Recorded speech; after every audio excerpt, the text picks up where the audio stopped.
Well, for Alexandria Ocasio-Cortez, the past began right around 2012 when she graduated from college. On the basis of that information, she's calling for the abolition of prisons, something she believes were thought of by Americans during the Jim Crow period. What would America look like if we got rid of all prisons? Rafael Mangual is a former deputy director of legal policy at the Manhattan Institute, and we think one of the smartest criminologists out there. Great to see you this evening. Thanks so much, Rafael. So what would be the practical effects of this? The practical effects would be that a significant number of vulnerable communities around the country would experience very large increases in violent crime. Right? I mean, we have plenty of data on what the people who currently constitute our prison population are like. And what those data say is that about 83% of them, when they are eventually released, are going to go on to reoffend in some way or another.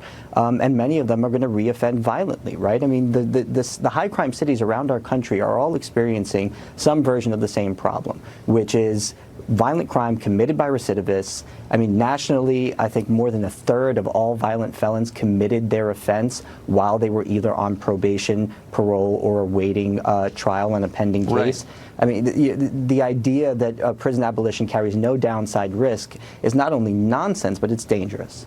But it's everywhere. It's certainly among our decadent elites, like Ocasio-Cortez or the Koch brothers.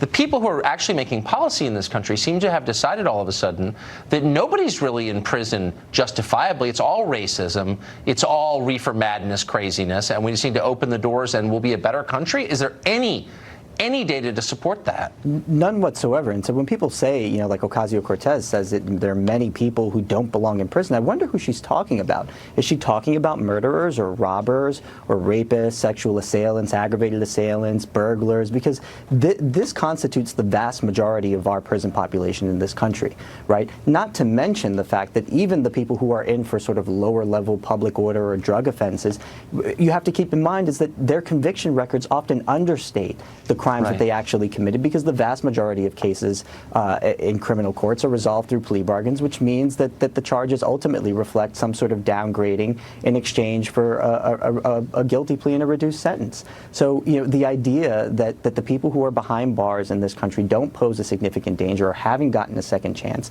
is just nonsense. I mean, 40% of felony convictions result in a state prison sentence. Only 40%. That's it. I mean, the idea that we are living in this overly punitive society just doesn't jibe with the reality, which is that you can commit a lot of crime. That's exactly right. You listen to guys like Bateau and you think everyone on death row got there because the cops found a roach clip in his ashtray or something. You know what I mean? That's right, yeah. Like it's 1965 in their world. They never update their assumptions to match the current reality because they're dumb, I think might be the answer. Rafael, thank you. Great to see you tonight. Thank you so much. Appreciate the context. Last night, we gave you evidence that Bill Clinton, conclusive evidence, we should say, that Bill Clinton sought political help from foreign countries. We don't think he should be impeached, I guess. But it's true. It happened. John Kerry did the same. We'll show you how in just a minute. Plus, we'll talk to a top House Republican member about impeachment. How's that going? We'll bring it to you next.